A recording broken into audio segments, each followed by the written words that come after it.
1. So I work at a music store that sells all sorts of music gear. But we also rent out band and orchestra instruments for the school year. They're all due back on the same day, which is a few days after the last week of school. We gave a grace period for late returns up until Independence Day. But as of today, there's a $10 late fee for people who fail to return on time.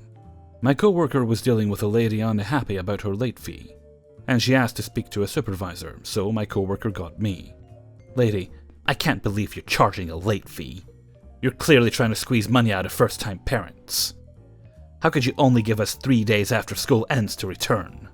Me, well, the instrument is 10 days late. Is there a reason why you couldn't bring it back sooner? Sometimes we waive the late fee at this point due to death in family, moving, etc. Lady, well, we went on vacation after that, and then you were closed for 4th of July. So this was the soonest. Me, I'm sorry, but I can't help that you went on vacation, and it was a national holiday yesterday.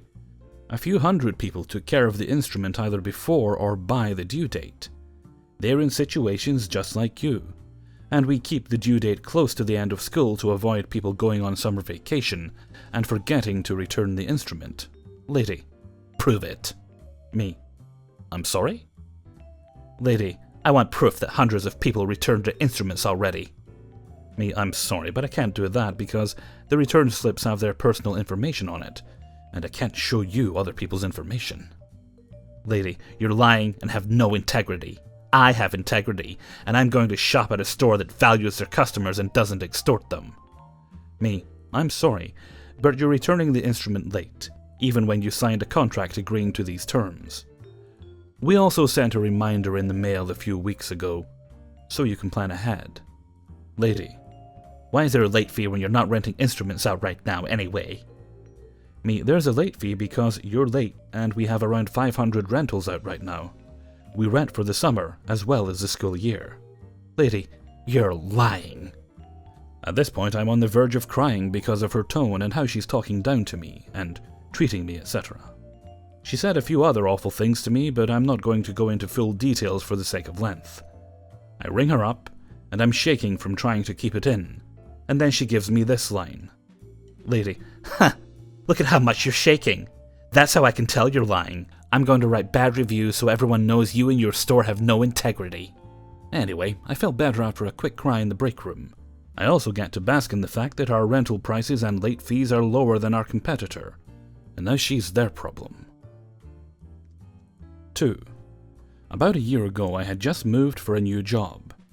My first weekend in my new city, I decided to venture out and get a few things. I decided, for convenience sake, to visit the local Wally World. I was wearing jeans and a dark blue polo.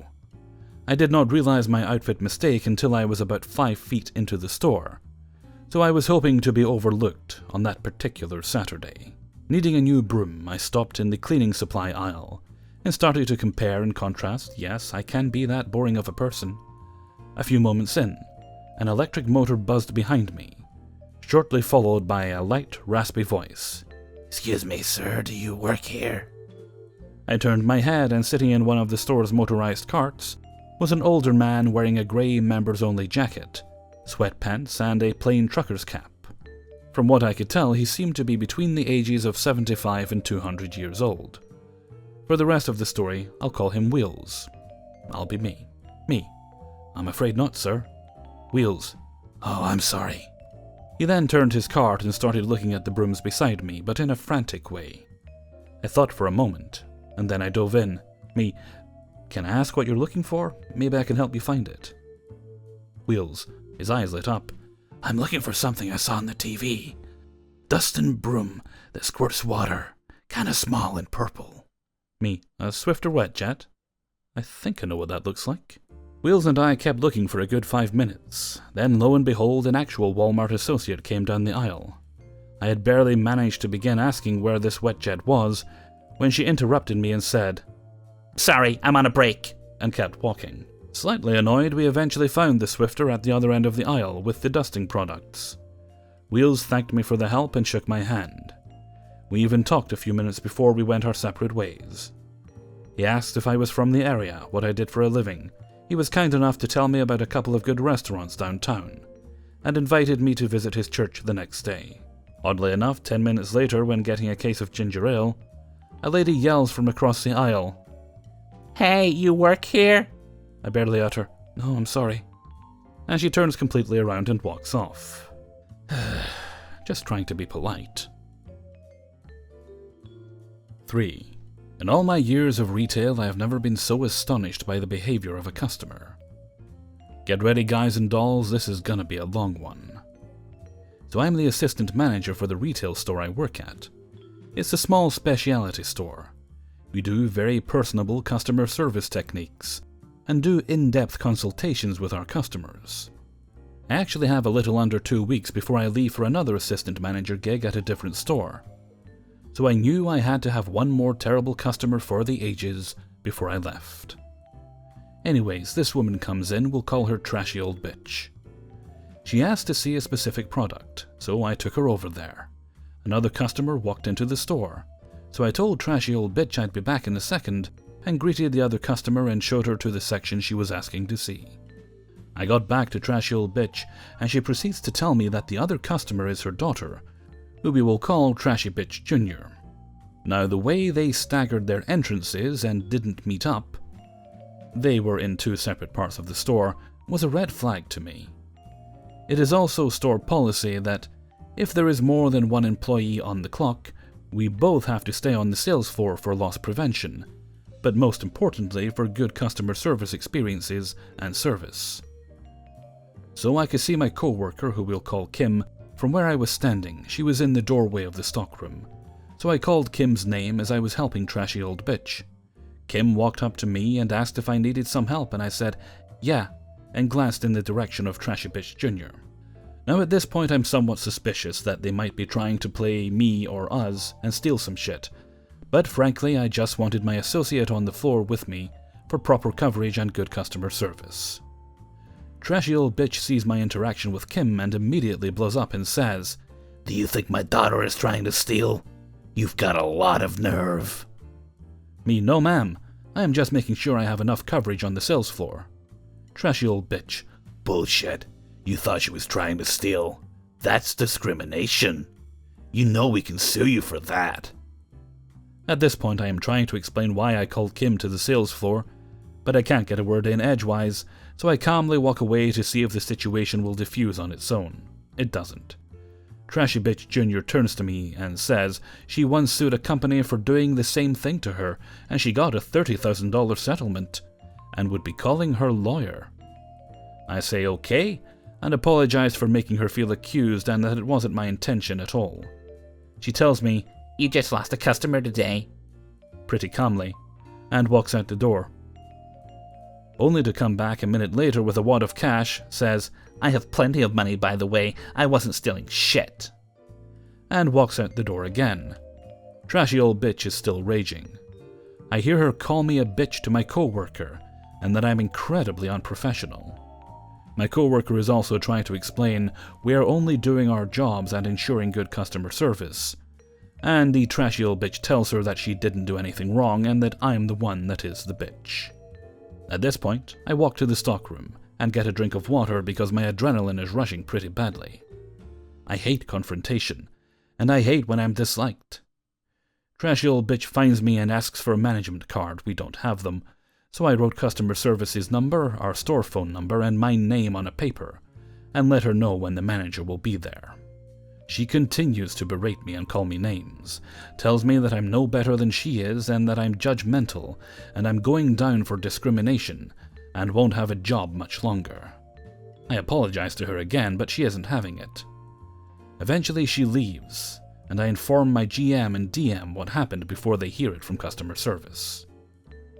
Roughly 2 hours later, guess who's back? That's right, it's Trashy Old Bitch.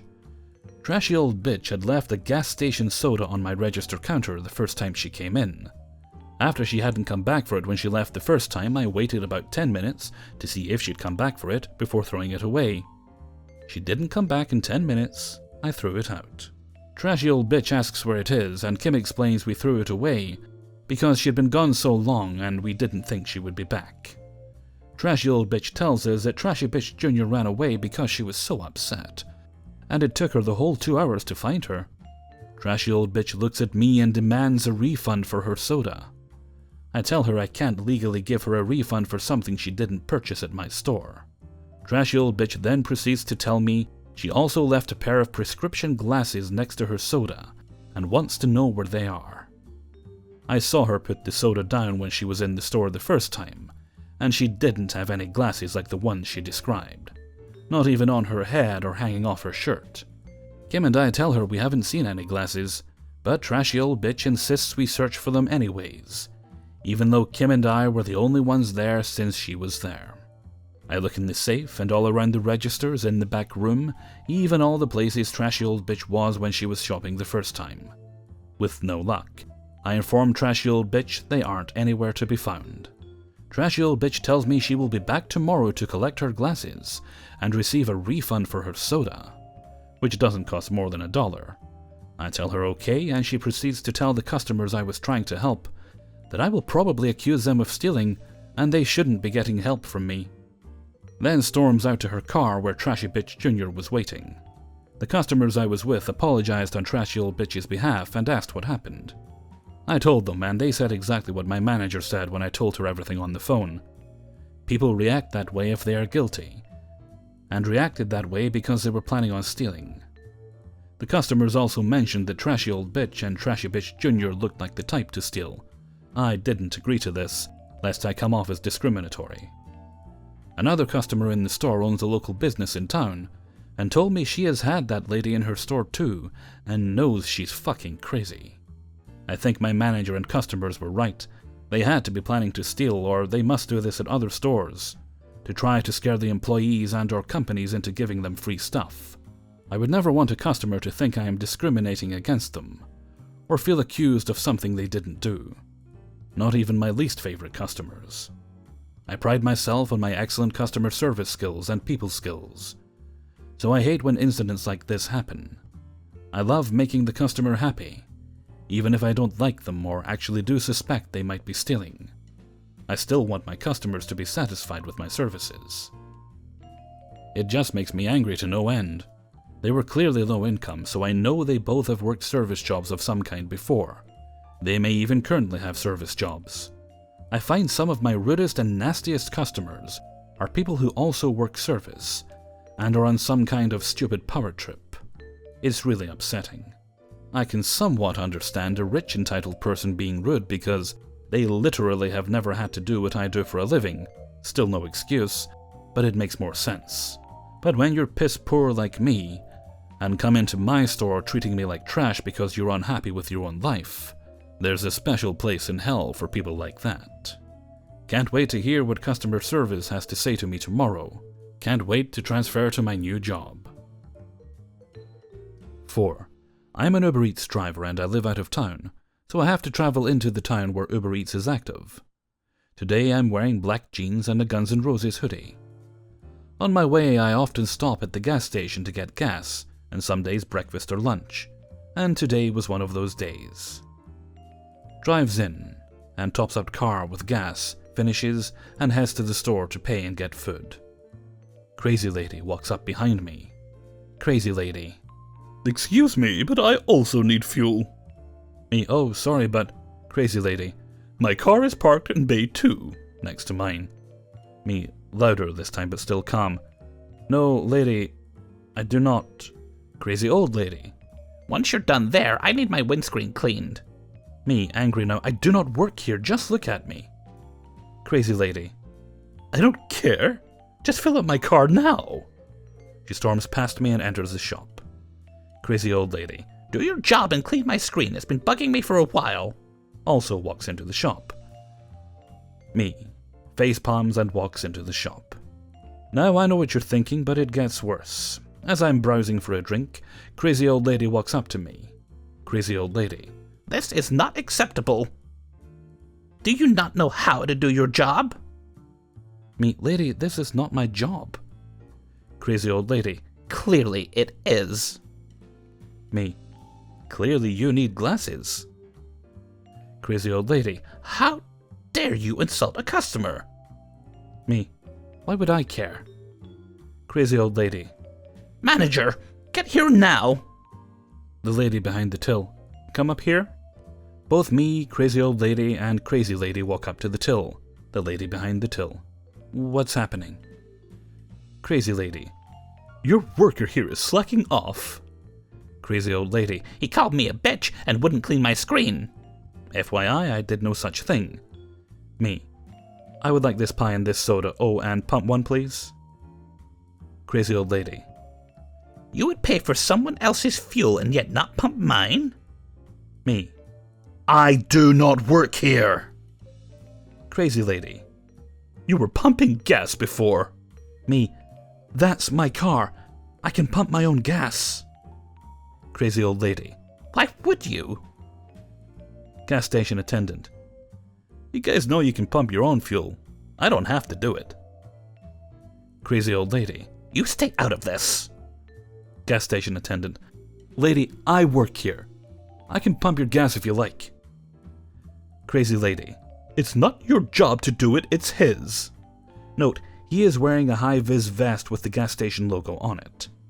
The lady behind the till. Actually, you both can leave now. At that point, she allowed me to pay. Crazy old lady. What the hell? Why would I leave without having my screen cleaned? Me. Lady, the only way to have your screen cleaned by someone is to ask nicely someone who works here. Crazy old lady. Fuck you. Me. Suck a dick. I then leave and sit in my car and eat my pie. The crazy old lady walks up to my car and yells from the outside. I'm calling the cops. Stealing a car is an offense. I facepalm and drive off. Now I know what you're thinking, but it gets better. Driving along the highway, I notice behind me a police car. Thinking to myself, I thought, there was no way it was for me. Well, I was wrong. Police car then pulls me over. Policeman 1 walks to my window. Right, so you know why I pulled you over? Me. Crazy lazy thinks I stole my car. Policeman 1. Yes, how did you know? Me. Tell story. Policeman 1. I need your license and I'll confirm that this is your car. Me. Sure. Hands over license. Policeman 1 goes to car. Moments later, Policeman 2 pulls up and talks to Policeman 1, then comes to talk to me. Policeman 2. Sir, can I have a description of the two ladies from the store? Me. Describes the ladies. Policeman 2. Perfect. I have both of them in my car now and want to confirm that they have damaged your car. Me. I didn't see them damage my car. Policeman 2. According to the lady behind the till, they attacked your car as you left. I exited my car, and right at the back of my beaten car was a new dent. No, I don't care about dents in this car. There are many worse things with it. Me. Well, that one there is new. Policeman 1 walks up. This is your car according to our records. Policeman 2. Apparently one of the ladies threw their handbag at your car as you left. Me. Ha! Good on them. Policeman 2. Would you like to press charges? Me. No, that's fine. I think I will survive. Policeman 1. Okay, well, you have a safe trip. Policeman 2. See ya. Me. Thanks. I head back off to work. 5. I work at a chain restaurant in southern Minnesota. I live half an hour away from the restaurant, so sometimes when I'm scheduled for a double, I'll kill time in town between shifts instead of driving all the way home. There aren't many places to hang out, so I often end up eating very slowly at a McDonald's down the road, while staring wistfully out the window evaluating my life. The uniform I wear at the restaurant, all black, is similar to the uniform McDonald's employees wear, minus the red collar and golden M on the chest. Today I was enjoying some chicken nuggets when I noticed an older woman glaring at me a couple booths away. I thought it was weird, but went about my business eating. Suddenly she approached me and sneered with disdain. They let you eat out here with actual customers? At first I had no idea what she was talking about, so I just sort of stared at her in shock. Then she added, "Why don't you go eat in the back?" Finally it dawned on me that she thought I worked at McDonald's, so I said with an awkward laugh that I actually work at the restaurant down the street, and sort of gestured in the direction of that restaurant. I thought the matter was settled, but I was very wrong. "Well, you still shouldn't be eating out here then. It's unprofessional." She practically spat at me and stalked off. I just sat there in silence, and I'm still sort of in shock about it. I mean, what the hell was that? Hey everybody, Hellfreezer here, and thank you very much for listening to Adventures in Fast Food and Retail number 29. And thank you very much to everybody who allowed me to use their stories in this video. You know, I must say, in relation to story number 5, putting aside that nasty lady's oddly superior attitude for a fast food joint, shouldn't seeing employees eating in a place be a good sign? I mean, if they make the food and they're willing to eat it, that would quite frankly fill me with confidence as a customer and think, well, let's go eat in there. But what do I know? I am but a humble Hellfreezer. And with that, I'm going to head off for now, so until next time, thank you very much for listening, and take very good care of yourselves.